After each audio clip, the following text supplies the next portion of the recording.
Nico,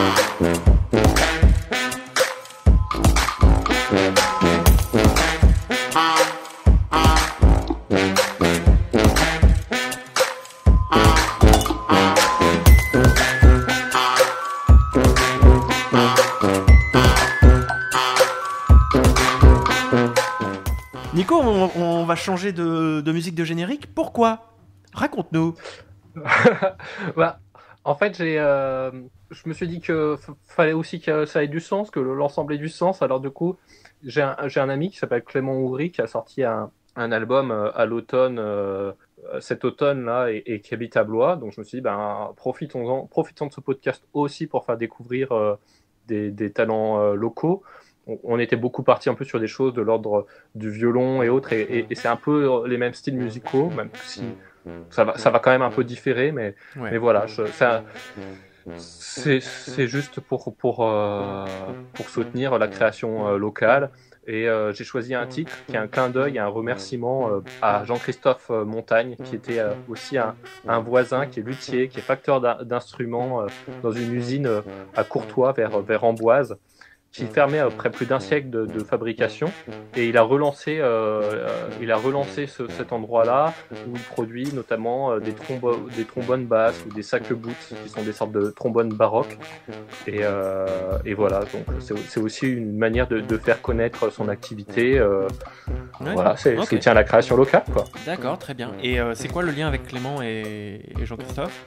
Le lien entre, ils se connaissent bien tous les deux, donc Clément, il lui a fait une petite dédicace en lui écrivant une musique. Et c'est cette musique-là que j'ai décidé de mettre en intro et conclusion des podcasts pour la suite. Merci beaucoup, on s'écoute ça, cette petite musique.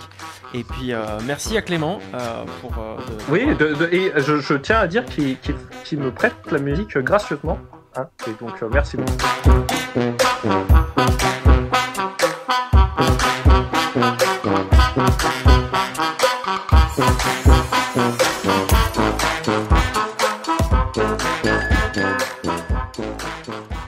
Bon, on se voit, mais en fait, on est dans ma cuisine. Enfin, je suis dans ma cuisine, mais toi, t'es pas dans ma cuisine. Pourquoi t'es pas dans ma cuisine, Nico ?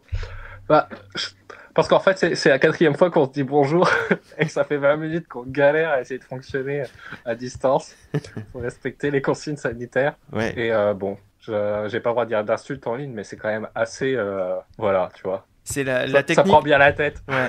Les visios et tout ça. Ouais. Je me demandais d'ailleurs, dans votre quotidien aujourd'hui d'élu, ça doit être tout le temps visio, ça doit être insupportable. Ouais, c'est fatigant. C'est ça, c'est réunion en visio sur réunion en visio. Tu passes ta journée le cul sur une chaise à enchaîner les visios et même les formations. J'avais une formation ce week-end sur l'alimentation. Ça devait être... Je m'étais inscrit parce qu'elle était sur Blois avec des gens vachement bien, en me disant faut que je profite qu'ils soient du coin, et puis je me suis tapé tout mon samedi en formation en visio, quoi, encore de 8h30 à 18h en visio le samedi. Ouais. Mais c'était passionnant, hein, mais on a besoin quand même de retrouver des moments entre humains, quoi, tu vois. Où on voit les gens en 3D. Ouais. C'est vrai que ça manque un petit peu de chaleur, tout ça. Bon, ce serait pour bientôt. Discuter à côté, quoi. Ouais, exactement. Bon, alors, aujourd'hui, tu vas nous parler d'une compétence qui s'appelle le GEMAPI, non ? La GEMAPI. Ah. C'est une compétence qui est confiée à notre agglomération et dont j'ai la responsabilité en tant qu'élu. Et GEMAPI, ça veut dire gestion des milieux aquatiques et prévention des inondations. En fait, c'est depuis 2018 que ces compétences elles ont été déléguées aux établissements de coopération intercommunale.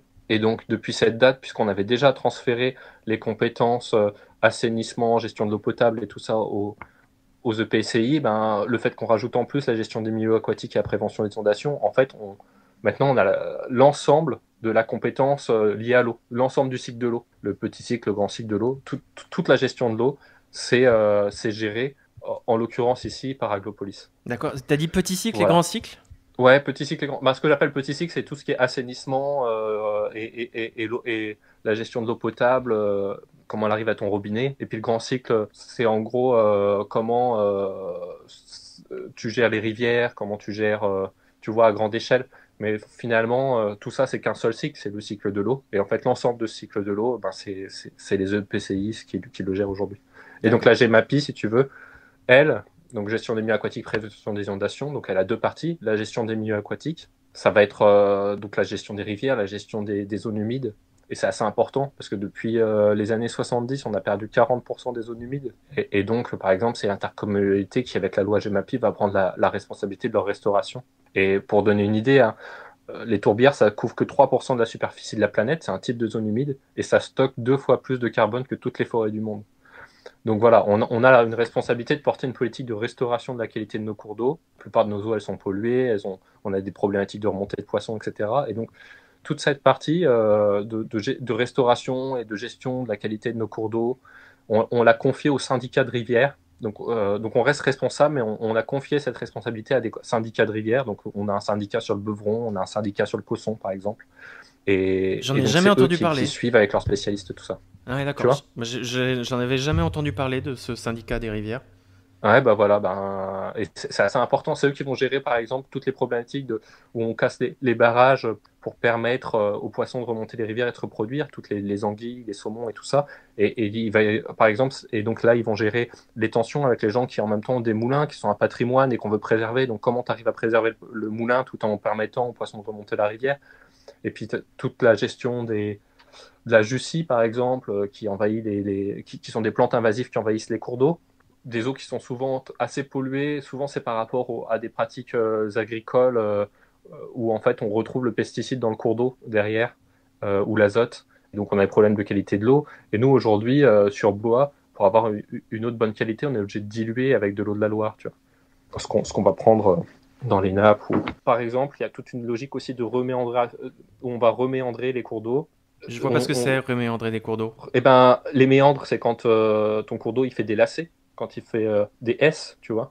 Ça, c'est la forme naturelle d'un cours d'eau. Okay. Et souvent, avec le temps, pour évacuer l'eau, pour qu'elle parte plus vite, avec des pelles, on a tracé ça tout droit.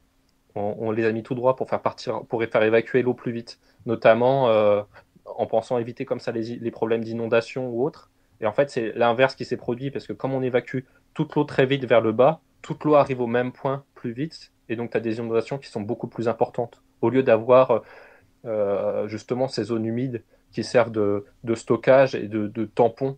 Et plus tu as de zones humides et mieux tu tamponnes ton eau. Voilà. Donc ça, toute cette partie-là est importante. Et puis les zones humides, ça fonctionne vraiment comme des bassins d'épuration. En entrée de zone humide, par exemple, en entrée de la Cisse et en sortie sur la Cisse, tu as une réserve naturelle. En entrée, l'eau est de mauvaise qualité, en sortie, elle est de meilleure qualité. D'accord.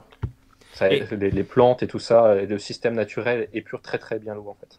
En plus d'être à un endroit où c'est là que tu as le plus de biodiversité. Donc ça c'est la première partie, c'est la gestion des milieux aquatiques. Et le second volet, c'est la prévention des inondations.